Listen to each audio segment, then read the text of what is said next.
നമസ്കാരം. കോഴിക്കോട് ജില്ലയിൽ വീണ്ടും നിപ്പ ജാഗ്രത പ്രഖ്യാപിച്ച പശ്ചാത്തലത്തിൽ രോഗപ്രതിരോധ പ്രവർത്തനങ്ങളുടെ ഏകോപനത്തെ ചൊല്ലി ജനപ്രതിനിധികൾ തമ്മിലുള്ള രാഷ്ട്രീയ തർക്കം പുതിയ തലത്തിലേക്ക് എത്തിയിരിക്കുകയാണ്.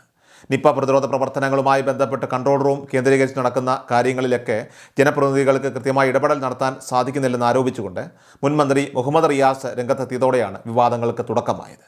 നിപ്പ കണ്ടെയ്ൻമെൻറ്റ് സോണുകളിൽ കഴിയുന്ന ജനങ്ങളെ ഫോണിൽ വിളിച്ച് സംസാരിക്കാനും അവർക്ക് ആവശ്യമായ ആത്മവിശ്വാസം നൽകാനും ജനപ്രതിനിധികൾക്ക് അനുമതി നൽകുന്നില്ലെന്ന് അദ്ദേഹം ആരോപിക്കുകയുണ്ടായി. ഒരു ജനപ്രതിനിധി എന്ന നിലയിൽ സർക്കാരിൻ്റെ ഭാഗമായി നിന്നുകൊണ്ട് ജനങ്ങളുടെ ആശങ്കകൾ അകറ്റാൻ ശ്രമിക്കുന്നതിൽ എന്താണ് തെറ്റെന്ന് ചോദ്യമുയർത്തിയ മുൻ മന്ത്രി ഇതിനെതിരെ കൺട്രോൾ റൂമിന് മുന്നിൽ കുത്തിയിരിപ്പ് സമരം നടത്തുകയും ഈ വിഷയത്തിൽ ജില്ലാ കളക്ടർ അടിയന്തരമായിട്ട് മറുപടി നൽകണമെന്ന് ആവശ്യപ്പെടുകയും ചെയ്തു. എന്നാൽ മുൻ മന്ത്രി മുഹമ്മദ് റിയാസിൻ്റെ സമരവും ആരോപണങ്ങളും വെറും രാഷ്ട്രീയ നാടകം മാത്രമാണെന്ന് ആരോപിച്ചുകൊണ്ട് Kozhikode north MLA K Jayanth ശക്തമായ ഭാഷയിൽ രംഗത്തെത്തുകയുണ്ടായി. പ്രതിരോധ പ്രവർത്തനങ്ങളിൽ നിലവിലെ ആരോഗ്യവകുപ്പിനോ മന്ത്രിക്കോ യാതൊരുവിധ വീഴ്ചയും സംഭവിച്ചിട്ടില്ലെന്ന് വ്യക്തമാക്കിയ MLA മുൻ മന്ത്രിയുടെ സമരം ജനശ്രദ്ധ തിരിക്കാനുള്ള ഒരു ഷോ മാത്രമാണെന്ന് കുറ്റപ്പെടുത്തി.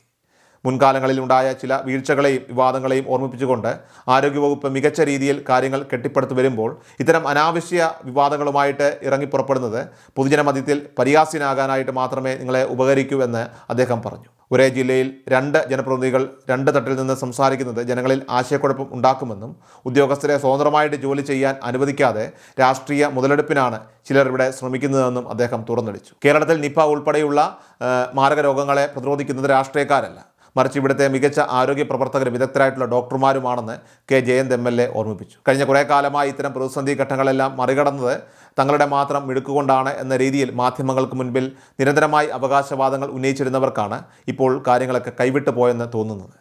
വൈകുന്നേരങ്ങളിലെ മാധ്യമ വാർത്താ സമ്മേളനങ്ങളിലൂടെയും അതോടൊപ്പം തന്നെ ഗസ്റ്റ് ഹൗസ് ചർച്ചകളിലൂടെയും ഒക്കെ തന്നെ തങ്ങൾ വലിയ പരിചയ തീർത്ത് നാടിനെ രക്ഷിക്കുകയാണെന്ന ഒരു പൊതുബോധം മുൻപ് ചിലർ സൃഷ്ടിച്ചെടുത്തിരുന്നു.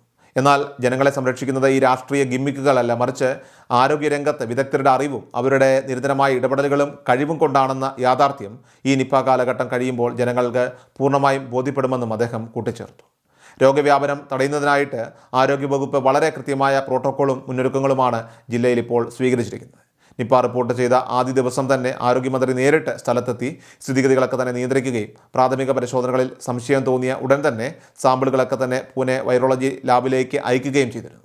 നിലവിൽ ഏറ്റവും അടുത്ത സമ്പർക്ക പട്ടികയിൽ ഉണ്ടായിരുന്ന 3 പേരുടെ പരിശോധനാ ഫലങ്ങൾ നെഗറ്റീവായി വന്നത് പ്രതിരോധ പ്രവർത്തനങ്ങളുടെ വലിയൊരു വിജയം കൂടിയാണ്. പ്രതിസന്ധി ഘട്ടങ്ങളിൽ മുൻകാലങ്ങളിലെ പോലെ വലിയ തോതിലുള്ള രാഷ്ട്രീയ പ്രകമ്പനങ്ങളോ പബ്ലിസിറ്റി സ്റ്റണ്ടുകളോ നടത്തുന്നില്ല എന്നതൊഴിച്ചാൽ ആരോഗ്യവകുപ്പിലെ ജീവനക്കാരും ഡോക്ടർമാരും കളക്ടർ ഉൾപ്പെടെയുള്ള ഭരണ നേതൃത്വവും അതുപോലെ മുഖ്യമന്ത്രിയും ആരോഗ്യമന്ത്രിയും ചേർന്ന് അതീവ ജാഗ്രതയോടെയും കൃത്യതയോടെയും കാര്യങ്ങൾ ഏകോപിപ്പിക്കുന്നുണ്ടെന്നും MLA വിശദീകരിക്കുകയുണ്ടായി. കോഴിക്കോട് നിപ്പ ആദ്യമായിട്ട് റിപ്പോർട്ട് ചെയ്ത മുൻ വർഷങ്ങളിൽ അതൊരു വലിയ ഭീതിജനകമായിട്ടുള്ള സാഹചര്യമായിരുന്നുവെന്നും എന്നാൽ ഇന്ന് കൃത്യമായ ചികിത്സാ പ്രോട്ടോകോൾ നമുക്ക് ഉണ്ടെന്നും ജനപ്രതിനിധികളൊക്കെ തന്നെ ചൂണ്ടിക്കാണിക്കുന്നു. ആദ്യകാലങ്ങളിൽ ബംഗ്ലാദേശ് പോലെയുള്ള വിദേശ രാജ്യങ്ങളിൽ മാത്രം കേട്ടിരുന്ന ഈ രോഗം കോവിഡിനെ പോലെ അതിവേഗം പടരുന്ന ഒന്നല്ലെന്ന് പിന്നീട് പഠനങ്ങളിലൂടെ വ്യക്തമായതാണ്. മുൻ ആരോഗ്യമന്ത്രിമാരുടെ കാലത്ത് തങ്ങളാണ് ഈ പ്രോട്ടോകോളുകളെല്ലാം നിർമ്മിച്ചതെന്ന രീതിയിലുള്ള അവകാശവാദങ്ങൾ ഇപ്പോൾ ചില കോണുകളിൽ നിന്നൊക്കെ തന്നെ ഉയരുന്നുണ്ട്. എന്നാൽ അന്നും ഇന്നും ഒരേ ആരോഗ്യ പ്രവർത്തകരും അതേ medical college principal doctor Sajith ഉൾപ്പെടെയുള്ള വിദഗ്ധരുമാണ് ഇവിടെ പ്രതിരോധ പ്രവർത്തനങ്ങൾക്കൊക്കെ തന്നെ നേതൃത്വം നൽകുന്നതെന്നും അവരുടെ പ്രവർത്തന സ്വാതന്ത്ര്യത്തെ രാഷ്ട്രീയ താല്പര്യങ്ങൾക്കായി ഹനിക്കാതിരിക്കുകയാണ് വേണ്ടതെന്നും വിമർശകർ ഇവിടെ ഓർമ്മിപ്പിക്കുന്നു. നിലവിൽ കോഴിക്കോട് മെഡിക്കൽ കോളേജ് ഉൾപ്പെടുന്ന മണ്ഡലത്തിലെ ജനപ്രതിനിധി എന്ന നിലയിൽ താൻ രാത്രി വൈകി വരെ പ്രിൻസിപ്പാളും സൂപ്രണ്ടും ഉൾപ്പെടെയുള്ള ആരോഗ്യ മേഖലയിലെ ഉദ്യോഗസ്ഥരുമായിട്ട് നിരന്തരം ബന്ധപ്പെടുന്നുണ്ടെന്ന് കെ ജയന്ത് MLA വ്യക്തമാക്കി. ക്യാമറകൾക്ക് മുൻപിൽ വന്ന് വിളിച്ചു പറയുന്നതല്ല യഥാർത്ഥ പ്രതിരോധ പ്രവർത്തനം. നിലവിലെ ആരോഗ്യമന്ത്രി രാഷ്ട്രീയ ലാഭത്തിനപ്പുറം ഡോക്ടർമാരെയും വിദഗ്ധരെയും മുൻനിർത്തിക്കൊണ്ട് കൃത്യമായ നയത്തോടെയാണ് മുന്നോട്ട് പോകുന്നത്. മുൻകാലങ്ങളിലെ പിണറായി സർക്കാരുകളിലെ ആരോഗ്യവകുപ്പ് കൈകാര്യം ചെയ്തവർക്ക് ജനങ്ങൾ നൽകിയ തിരിച്ചടി ഇത്തരം പബ്ലിസിറ്റി സ്റ്റണ്ടുകൾ തിരിച്ചറിഞ്ഞതുകൊണ്ടാണെന്നും അദ്ദേഹം ആരോപിച്ചു.